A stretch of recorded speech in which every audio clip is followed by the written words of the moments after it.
तो स्वागत है दोस्तों मेरे नए वीडियो में। इस वीडियो में हम बात करेंगे स्टॉक मार्केट में किस प्रोडक्ट में इन्वेस्ट करना चाहिए।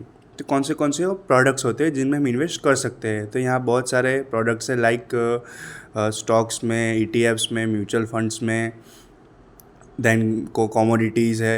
इन सारी चीज़ों में आप इन्वेस्ट कर सकते हैं। ये सारे प्रोडक्ट्स हैं स्टॉक मार्केट्स में इन्वेस्ट करने के। देखो आप देख सकते हो स्क्रीन पे stocks, ETF, mutual funds, bond and cash. Cash means के जो करेंसी में हम ट्रेड करते हैं वो। फर्स्ट हम बात करते हैं स्टॉक में। तो स्टॉक में जैसे आपको पता है कि हम इक्विटी बाय करते हैं ऑनरशिप कंपनी की, तो उसमें हम बाय और सेल कर सकते हैं। जैसे कि प्राइस कम है तब बाय कर लिया, ज़्यादा है तब सेल कर दिया।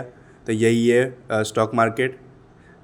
इक्विटी जैसे मैंने बताया कि इक्विटी में हम बाय करते हैं कंपनी की ऑनरशिप, तो इसमें हम कंपनी की ऑनरशिप मिलती है। जैसे जैसे कंपनी की वेल्थ बड़ी होती है, जैसे जैसे आपका जो प्रॉफिट है वो भी बड़ा होता है, आपकी वेल्थ भी, जिसमें कंसिस्टेंट ग्रोथ मिलता है। इसलिए हमें ज़्यादातर इक्विटी पे बाय करनी चाहिए और इक्विटी पे इन्वेस्ट करना चाहिए, ठीक है। और सबसे प्रॉफिटेबल अभी मार्केट है जो प्रोडक्ट है वो इक्विटी है, सभी सबसे सेफ़ और सिक्योर, ठीक है। अगर आपको बहुत सारी रिसर्च नहीं करनी है और इजीली कोई भी स्टॉक आपको इन्वेस्ट करना है स्टॉक में, तो जैसे कि टाटा है, अदानी। नेक्स्ट है बॉन्ड। बॉन्ड में क्या होता है, बॉन्ड में जो कंपनियां होती है वो लोन पे पैसे लेती है, बट किससे लेती है? पब्लिक से ऊपर उन लोन के जो पैसे होते हैं उनको पब्लिक पे इंटरेस्ट देना पड़ता है। जो जो ये बॉन्ड होता है वो 1 ईयर के, 2 ईयर के, 3 ईयर के, 5 ईयर के होते हैं। उनके हिसाब से उनको पब्लिक को इंटरेस्ट मिलता है इनके ऊपर, ठीक है। और बॉन्ड ज़्यादातर गवर्नमेंट देती है, और जो कॉरपोरेट होती है वो डिबेंचर देती है, ठीक है। जो बॉन्ड है वो थोड़ा रिस्की है क्योंकि उसमें इंटरेस्ट लेना होता है। जो कंपनी के लिए रिस्की है वो, क्योंकि वो बोझ है कंपनी के लिए, उनको इंटरेस्ट पे करना होता है। स्टॉक में इक्विटी देनी पड़ती है। तो next is mutual fund. Mutual fund होता क्या है? म्यूचुअल फंड में जैसे कि एक कंपनी है वो सभी इन्वेस्टर से पैसा लेगी और वो उन पैसों को कहीं और जगह पे मार्केट पे इन्वेस्ट करेगी, जैसे कि इक्विटी पे करेगी, डेट पे करेगी, और उस इन्वेस्टमेंट से उनको जो रिटर्न मिलेगा वो इन्वेस्टर को इंटरेस्ट को वापस दे देगी। बस यही है mutual fund. But mutual fund में आपको हर महीने कोई फिक्स अमाउंट होगी, वो उनको पे करनी होगी, वो अमाउंट डिपॉजिट करनी होगी, ठीक है। उस अमाउंट पे आपको मैच्योरिटी के बाद में वो इंटरेस्ट वापस मिलेगा, ठीक है। बस म्यूचुअल फंड में ऐसा ही होता है। म्यूचुअल फंड में नो रिस्क होता है, जीरो रिस्क। उसमें कोई रिस्क लेना नहीं होता है, उसमें सिर्फ इन्वेस्ट करना होता है। फिर भी रिस्क रहता है कि आपका पैसे डूब जाए, आपको इंटरेस्ट कम मिले, ठीक है। बट बाकी जो इक्विटी है, डेट है, बॉन्ड है, उस सबसे ज़्यादा सिक्योर है म्यूचुअल फंड, क्योंकि आपको कोई रिस्क ही नहीं लिया है, टेक्निकल एनालिसिस भी नहीं करना है, सिर्फ आपको इन्वेस्ट करना है कोई भी म्यूचुअल फंड में।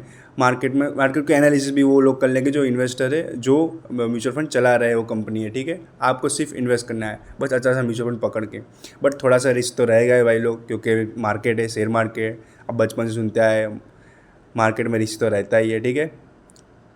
यहाँ पे बहुत सारे म्यूचुअल फंड के टाइप्स भी है, यहाँ आप देख सकते हो स्क्रीन पे। Equity, debt, money market, hybrid, ELSS, pension, index, sector, ये सारे। जैसे कि आपको इक्विटी पे रिटर्न आपका जो पैसा है इक्विटी में इन्वेस्ट करना है तो इक्विटी के म्यूचुअल फंड लीजिए। डेप में इन्वेस्ट करना है तो डेप के म्यूचुअल फंड लीजिए।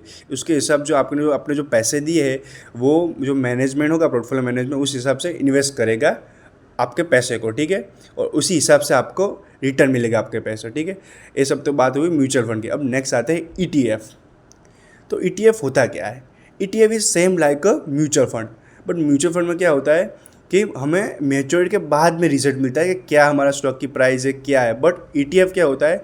ETF is like a stock. हम स्टॉक पे ही पैसा लगाते हैं। अगर आपके पास स्टॉक का ज़रा सा भी नॉलेज नहीं है तो ईटीएफ पे पैसा लगा दीजिए। जो ईटीएफ वाले होते हैं वो आपका पैसा कोई भी स्टॉक पे लगाएगा, बट वो एनालिसिस करके फिर लगाएगा, ठीक है। बट उसमें भी सेम, अगर स्टॉक गिरा तो आपके पास पैसा कम मिलेगा, अगर स्टॉक बढ़ा तो आपको पैसा ज़्यादा मिलेगा। ईटीएफ में आपका ब्रोकरेज भी कटेगा, ठीक है, अमुक कमीशन कटेगा। और ये सारे ईटीएफ के टाइप है, देखो equity fund, fix income, commodity, currency, real estate, special, ठीक है। ये सारे ईटीएफ है, एक्सचेंज ट्रेडेड फंड। ये same like a mutual fund है, बट वो लोग करते हैं इक्विटी पे, ठीक है। वैसे ये भी बढ़िया है, ईटीएफ सबसे बढ़िया है, इसमें भी कोई रिस्क नहीं है भाई लोग। इस सब में आप इन्वेस्ट कर सकते हैं जो सारे मैंने बताया। और इस सब में इन्वेस्ट करने के लिए आपको सिंपली कोई ऑनलाइन प्लेटफॉर्म में जाके अपना डीमेट अकाउंट खुलवाना है, वहाँ से आप अपने स्टार्टिंग में 10,000 से चालू कर सकते हैं, ठीक है। नेक्स्ट है कमोडिटी मार्केट। कमोडिटी मार्केट मतलब क्या होता है? जैसे कि gold, silver, crude oil, steels, ये सब सारी चीज़ें होती है कमोडिटी हो। जैसे आपने गोल्ड और सिल्वर में इन्वेस्ट किया है तो सारी कमोडिटी है। जैसे कमोडिटी मार्केट में रिस्क कम होता है, बट फिर भी अगर आपको लगता है कि आपके पास कमोडिटी के मार्केट के लिए कोई नॉलेज नहीं तो डोंट वरी, हम आपको इसके लिए पूरा नॉलेज देंगे, पूरा समझाएंगे। इसके लिए आपको हमारी चैनल को फॉलो करना पड़ेगा, सब्सक्राइब करना पड़ेगा, ठीक है, सब्सक्राइब कर दीजिए, ठीक है। इसके आगे हम कमोडिटी क्या है उसके बारे में एक नया वीडियो लेके आऊँगा, ठीक है। Thank you so much. ये हमारे चैनल का logo wealth wins. Thank you so much.